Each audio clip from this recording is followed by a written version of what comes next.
Bom dia, meu nome é Rodrigo dos Santos e o tema da aula de hoje é História do Brasil Contemporâneo. E dentro desse tema, eu faço um recorte na imigração do segundo pós-guerra ao Brasil. Vocês estão recebendo um link com o plano de ensino, com os slides dessa aula e também com a indicação de leitura. Por que pensar numa imigração do segundo pós-guerra ao Brasil dentro da história do Brasil contemporâneo? Porque as memórias, o tempo das memórias está presente. Não que memória seja história, ela precisa ser problematizada para que se transforme em narrativas. O objetivo dessa aula é compreender o contexto econômico e político dos anos 50, relacionando com a imigração no Brasil. Eu trago alguns aspectos do livro História do Brasil, do historiador Boris Fausto, remetendo a esses anos 50, 60, onde tivemos a imigração do segundo pós-guerra. Eu destaco alguns aspectos políticos e econômicos dos governos de Getúlio Vargas, principalmente seu segundo mandato, 1951 a 1954, e de Juscelino Kubitschek, 1956-1961. O segundo mandato do Getúlio Vargas inicia em 31 de janeiro de 1951, marcado pela ênfase econômica na industrialização, especialmente com o desenvolvimento em transportes e energias. É importante lembrar que nesse período é um Vargas democrático. É um outro Vargas, não é aquele Vargas da Revolução de 30, da República Café com Leite, mas é um Vargas democrático. Em 1952, também foi fundado o Banco Nacional de Desenvolvimento Econômico, o BNDE. Nesse período, em 53, a campanha O Petróleo é Nosso e a criação da Petrobras. Lembrando que a Petrobras está aí até os dias atuais. A televisão, por Assis Chateaubriand, chega na década de 50, junto com a música, com a bossa nova, mas há alguns empecilhos, principalmente pelo problema da inflação. Esse problema inicia-se a partir do atentado a Carlos Lacerda, um fiel opositor do governo Vargas. Após isso, em 23 de agosto de 54, há um manifesto de generais do exército exigindo a renúncia do presidente. No dia seguinte, Vargas se suicida, mas deixa uma carta-testamento com o objetivo de eletrizar as massas. De alguma forma, ele quer o calor desse povo, com a carta-testamento que diz no final o seguinte: saio da vida para entrar na história. Posterior ao suicídio de Vargas, assumiu a presidência da República seu vice, Café Filho, que assegurou as eleições para outubro de 1955. Com um golpe preventivo, uma preparação para o golpe, Juscelino Kubitschek toma posse em 31 de janeiro de 1956. Juscelino é marcado pela construção de Brasília, a integração de todas as regiões no centro do país. Pelos 50 anos em 5, onde se juntaria toda a riqueza, durante esses 5 anos e depois se repartiria em toda a população, pelo plano de metas, pela indústria automobilística e pelo campo. O governo do Juscelino Kubitschek pode ter parecido um governo de estabilidade, mas nós temos alguns momentos e movimentos de contestação. A partir daí, eu trago a imigração da Segunda Guerra Mundial no Brasil nos anos 50. Para compreender essa imigração, é necessário visualizar aspectos do contexto da Segunda Guerra. Eu trago à esquerda o livro Pós-Guerra, uma história da Europa desde 1945, do Tony Judt, e à direita o livro A Longa Estrada para Casa, reestabelecendo o cotidiano na Europa devastada pela guerra, de Ben Shipard. Segundo esses autores, o legado da Segunda Guerra foi milhares de pessoas longe de suas casas. Seriam eles refugiados, deslocados? deslocados de guerra, pessoas deslocadas ou imigrantes a partir da estigmatização. Como esses sujeitos foram parar na Alemanha nazista? Foi a partir do trabalho para essa Alemanha. Durante a Segunda Guerra, alguns sujeitos voluntariamente ou involuntariamente foram para lá. Com o fim dessa guerra, milhares de pessoas ficaram e não quiseram voltar para suas antigas moradas. Alguns porque essas moradas não existiam mais, outros não queriam ou não podiam retornar, principalmente por causa dos governos totalitários, e ficaram judeus, poloneses, ucranianos e soviéticos. Para resolver esse problema, foram criados campos de acolhimento ou campos de refugiados, onde esses sujeitos ficaram até que se descobrisse outros países como mão de obra. O Brasil, nesse contexto, era um dos idealizadores da Comissão Preparatória para a Organização Internacional de Refugiados. Mas de idealizador, de protagonista, ele virou coadjuvante, uma vez que ele não tinha recursos para incentivar essa vinda imigratória. Lembrando que os estados onde teve o maior número de imigrantes no Brasil foram São Paulo, advindo da questão da imigração, e o Paraná pela questão da agricultura. Em outros estados foi uma quantidade diminuta. Em uma mensagem de 1951, disponibilizada pelo Arquivo Público do Paraná, Getúlio Vargas afirma que há uma necessidade de uma mudança na política imigratória no Brasil após-guerra, principalmente porque essa política não visava atrair imigrantes, mas os afastar, sendo necessário o incremento demográfico para a industrialização. No entanto, o Brasil carecia principalmente de recursos. Nesse sentido, eu trago o jornal Folha do Oeste como uma fonte para a imigração da década de 50. A migração, e principalmente a história, não temos como saber exatamente como ela ocorreu. Nós só sabemos a história a partir da reconstrução, a partir das fontes. Não temos uma máquina do tempo para voltar a esse passado tal como ocorreu, mas podemos, a partir dos vestígios, pensar a história. Esse jornal está disponibilizado no Centro de Documentação e Memória de Guarapuava, SEDOC, da Universidade Estadual do Centro-Oeste. Funcionou, foi publicado desde 1937 até 1983. Lembrando que Guarapuava atingia boa parte do oeste, da região norte e da região central do estado. Foi do influente político, deputado federal, estadual, Antônio Lustosa de Oliveira.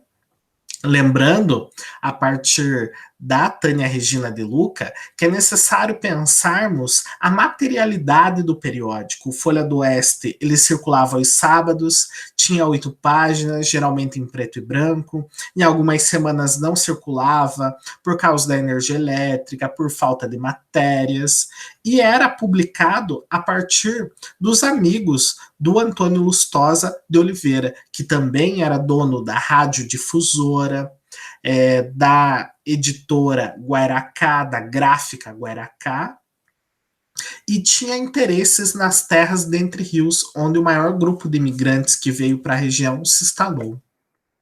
O jornal Folha do Oeste trazia aspectos tanto nacionais como locais, como a reportagem que está em tela. Agricultores italianos que desejam imigrar para o Brasil. Há um grande interesse na Itália demonstrado pelas políticas oferecidas por nosso país no campo de atividades agropecuárias, nessa matéria de 26 de agosto de 1951.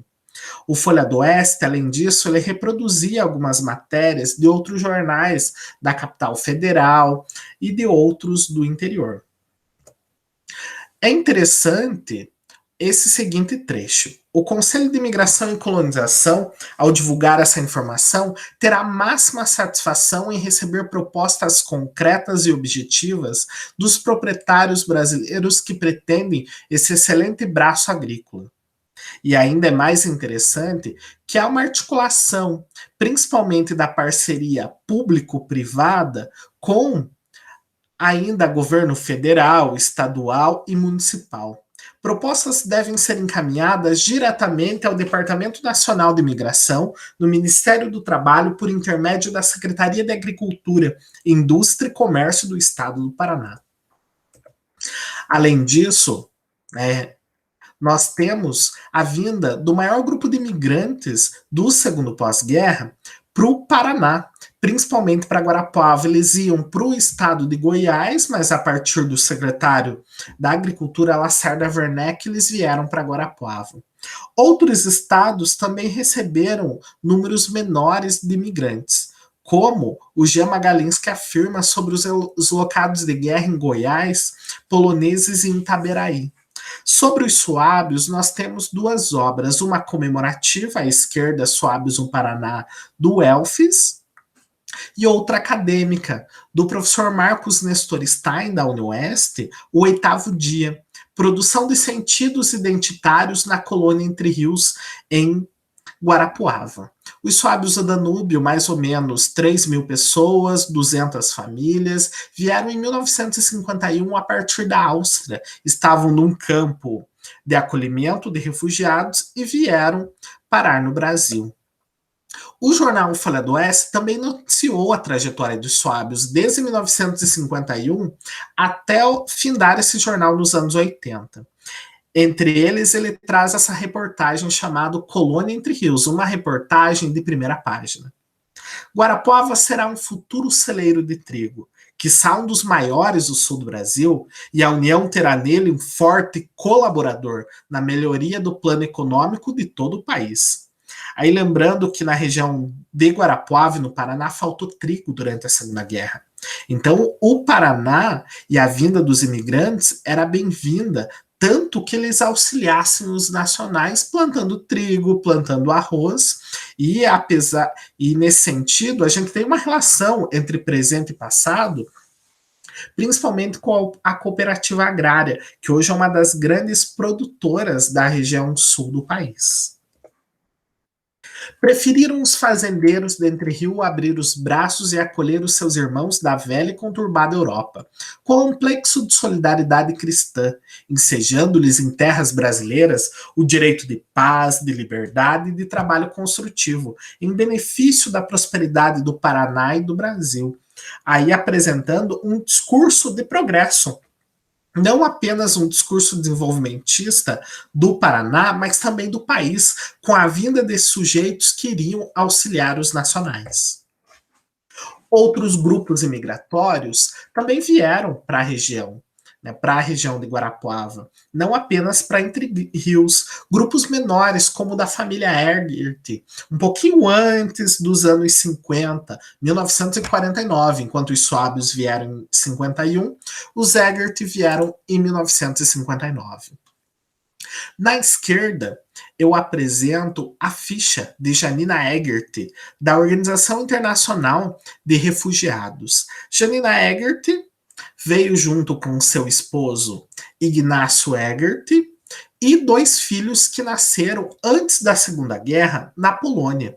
Eles vieram a bordo do vapor Proteia, Joseph e Henrique. Em um campo de acolhimento, um campo de refugiados, nasceu Kazimierz e Bogusław. E no Brasil ainda tiveram mais 2 filhos, Danúzia e Eugênio. Eles vieram para uma serraria na localidade Rio das Pedras, distrito de Góis-Artiga, na região de Guarapuava, e depois a família, boa parte deles morreram de forma trágica, e além disso, eles migraram dentro dessa região. Lembrando que a gente precisa também de uma metodologia específica, pensando as fotografias, pensando que ela é um instalar do momento, e aqui eu trago 2 imagens. Na primeira, a gente verifica e observa Janina Egert, o seu esposo, os seus 2 filhos e os compadres Mary e Vitor Sadowski, parentes do dono da serraria, do gerente dessa serraria, no campo de acolhimento, algo que umas marcas de tiro. Lembrando que os campos de refugiados ou foram campos de trabalho forçados ou ainda campos militares durante a Segunda Guerra. Nessa imagem, Ignacio Egert está com uma sanfona. Esses e outros materiais foram guardados pelo filho do casal, Kazimierz Egert, em uma caixinha de lembranças, onde tinha cartas, folhetos sobre a família. Ele preservou a memória da família, e aí, pensando a partir do Candu, que as memórias são construídas, pensando a partir da Beatriz Sarlo, ou ainda do Michael Polanyi, onde ele afirma que as memórias elas são subterrâneas e emergem em alguns momentos específicos, como a imagem e a memória da Segunda Guerra Mundial, que nós não temos a imigração do final do século XIX, início do XX apenas, ou ainda as migrações contemporâneas de sírios, haitianos ou venezuelanos, bolivianos, mas, pensando o Brasil como um dos grandes receptores de imigrantes, mas também nós temos a imigração de sujeitos de uma das maiores tragédias da humanidade, a Segunda Guerra Mundial. Em 2015, o Kazimierz Egert gravou uma entrevista falando sobre a sua trajetória, a trajetória da sua família. No final desse ano, em dezembro, ele descobriu que tinha um câncer e faleceu em janeiro de 2016. Deixando essa entrevista que pode ser uma das fontes para pensar a história. Considerações sobre essa aula. Esses imigrantes vêm num contexto específico, o contexto do desenvolvimentismo brasileiro, marcados e aqui exemplificados pelos governos do Getúlio Vargas e Juscelino Kubitschek. São vários movimentos ocorrendo ao mesmo tempo. A imigração é uma consequência desse contexto enquanto mão de obra. Os imigrantes vêm como mão de obra para a indústria, para a agricultura, alguns vão trabalhar no comércio, principalmente nos estados de São Paulo e no estado do Paraná.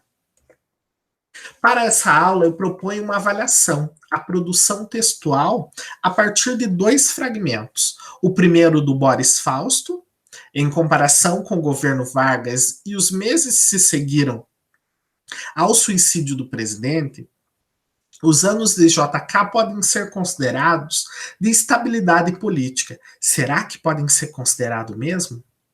Mais do que isso, foram anos de otimismo, embalados por altos índices de crescimento econômico, pelo sonho realizado da construção de Brasília. Os 50 anos em 5 da propaganda oficial repercutiram em amplas camadas da população.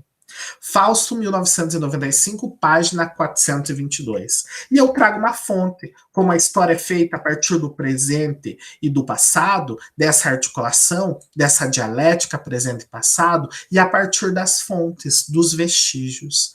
Preferiram os fazendeiros dentre rios abrir os braços e acolher os seus irmãos da velha e conturbada Europa, complexo de solidariedade cristã, ensejando-lhes em terras brasileiras o direito de paz, de liberdade e de trabalho construtivo, em benefício da prosperidade do Paraná e do Brasil. Jornal Folha do Oeste, 1951, página 4. A partir do que foi apresentado acima e elementos da aula, disserte sobre a industrialização nos anos 50 e argumente como a imigração oriunda dessa Segunda Guerra Mundial poderia contribuir com esse processo. Eu deixo para essa aula uma indicação de leitura da Helena Pajaro Pérez, na revista Acervo, no volume 10, no número 2, chamado Proverbial Hospitalidade. A revista de imigração e colonização e o discurso oficial sobre o imigrante, 1945-1955. A Helena Pajero Pérez, que analisou esse periódico em específico, ela demonstra o discurso nesse período, que mais do que esses imigrantes auxiliarem na agricultura ou na industrialização, ou alguns ainda no comércio, eles também representavam um sangue novo, uma política de branqueamento. Lembrando que quem escrevia nesse periódico eram médicos, eram bacharéis em direito, eram políticos. E os conceitos também do período afirmam que o imigrante poderia ser pensado como um alienígena, um ser diferente daquele espaço, que estava ali apenas para auxiliar o nacional. Ou ainda como neuróticos de guerra, psicopatas incubados, trazendo um discurso pejorativo sobre esses sujeitos, perigo amarelo, entre tantos outros. E aí eu trago as minhas referências: Elfis, Boris Fausto, Tony Judy, Tânia Regina de Luca, Jan Magalinsky, Helena Pagero Pérez, a indicação de leitura, Michael Polanyi, Alessandro Portelli. Aí pensando a partir do Alessandro Portelli, as memórias e pensando as entrevistas como construções, como criações dos historiadores, como uma arte da escuta. Ben Shepard e o Marcus Stein. Marcos Nestor Stein. Obrigado pela atenção, eu fico à disposição.